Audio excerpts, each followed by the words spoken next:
Salut chers panafricanistes, chers surfeurs, youtubeurs et puis combattants pour l'émergence africaine, c'est le Banen du Yingui. Alors aujourd'hui je suis à vous pour parler, n'est-ce pas, de cette réunion que le gouvernement, ou alors séance de travail, que le gouvernement a, n'est-ce pas, programmé avec les responsables de Facebook au niveau du Cameroun pour parler, dit-on, des fake news. Alors, de quoi s'agit-il? C'est principalement ce que j'aimerais aborder dans, n'est-ce pas, ce numéro. Voilà. Je vais vous lire un peu la teneur de ce document qui date du ministère de la Communication, qui vient du ministère de la Communication, le ministre directeur du cabinet. Et puis, le ministère de la Communication, Yaoundé, objet, visite de travail de l'entreprise Facebook Inc. au Cameroun. Alors, ça date du 6 août. On voit des visées là. Samuel Vondo Ayolo. Donc, je lis la teneur. Il dit: j'ai l'honneur de vous demander de bien vouloir présider une séance de travail avec la délégation de l'entreprise Facebook Inc. qui séjournera au Cameroun du 6 au 15 août 2018. Ça, c'est le ministre directeur du cabinet qui écrit au ministre de la Communication.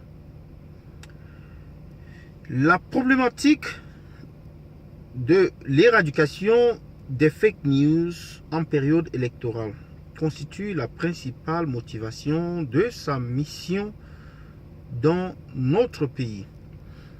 Il continue: au cours de cette rencontre, votre département ministériel, les organismes sous tutelle, CRTV, Sopecam, CNC, c'est le Conseil national de la communication, et les services de communication du MINDEF, du MINJustice, du MINAT et de la DGSN, du CED, pourraient s'appesantir sur les questions liées aux procédures de signalement et de suppression de fausses nouvelles, des informations diffamatoires et mensongères, des propos injurieux et haineux sur le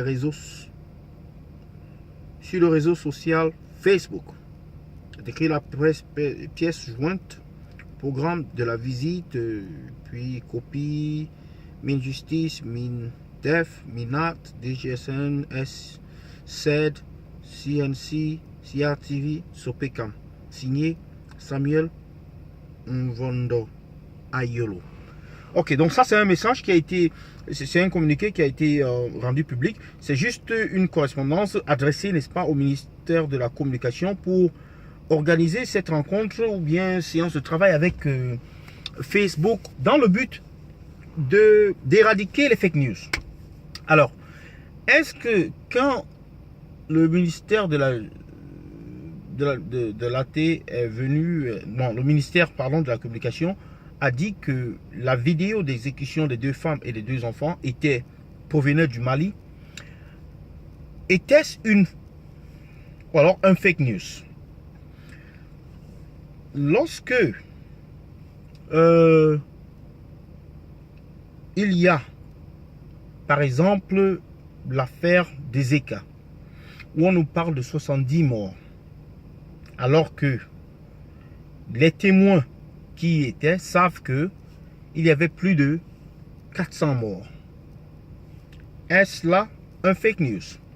Dans tous les cas, pour combattre un fake news, il faut simplement donner la bonne information. C'est un terrain libre, c'est ouvert, c'est une plateforme ouverte. Facebook ne peut pas s'engager à, n'est-ce pas, à porter atteinte aux droits, aux libertés d'expression d'un peuple. Ou alors on n'a qu'à faire comme en Corée. On décide de supprimer complètement Facebook. Oui, cela se fait en Corée. Mais il est difficile, même aux États-Unis, dans toutes les grandes démocraties, que ce soit en Russie et qu'on sort, de supprimer ou bien de faire la police de Facebook par rapport aux informations qui sont publiées là-bas. Les gens sont libres de mettre ce qu'ils veulent sur Facebook. Alors, si ça ne vous arrange pas, vous les attaquez en justice. C'est aussi simple que ça. Mais il n'est pas question de dire à Facebook que Facebook commence à jouer le rôle de justicier. On parle là des incidents qui ont eu lieu aux États-Unis, que ça a affecté les élections. Mais écoutez, les incidents qui ont eu lieu aux États-Unis, c'était une campagne qui était montée par une compagnie qui bombardait des informations précises dans le but de discréditer un client, un candidat qui était Hillary Clinton. C'était tout. Mais ce n'était pas des individus qui donnaient leurs informations. Les individus sont libres d'écrire ce qu'ils veulent. On écrit ce qu'on veut, quand on veut, comme on veut. Si ça ne vous plaît pas, vous allez en justice, vous portez plainte. Alors, là également, il y a une nouvelle qui est en train de circuler là. Une information selon laquelle Internet serait coupé entre le 7 et le 9 octobre, date des élections, avec pour excuse des travaux sur la ligne MTM. Certains clients MTM ont reçu des messages allant dans ce sens-là. Donc, voilà dans la préparation, le musellement total qui est en train d'être planifié pour que les gens ne puissent pas s'exprimer, pour que les gens ne puissent pas partager l'information, puisque il est reconnu maintenant que Facebook, c'est le médium. Facebook, c'est, n'est-ce pas, l'alpha et l'oméga de la communication, ou alors les réseaux sociaux, parce que là, on oublie également Twitter et on oublie YouTube que je suis en train d'utiliser là avec vous. Alors, je ne sais pas comment est-ce qu'ils vont réussir à faire la police de tout cela. Mais bon, si on ferme un, il y a les fenêtres à côté. Et d'ailleurs, les activistes disent qu'ils vont mettre des systèmes en place pour permettre aux gens d'utiliser Internet, même avec une interruption.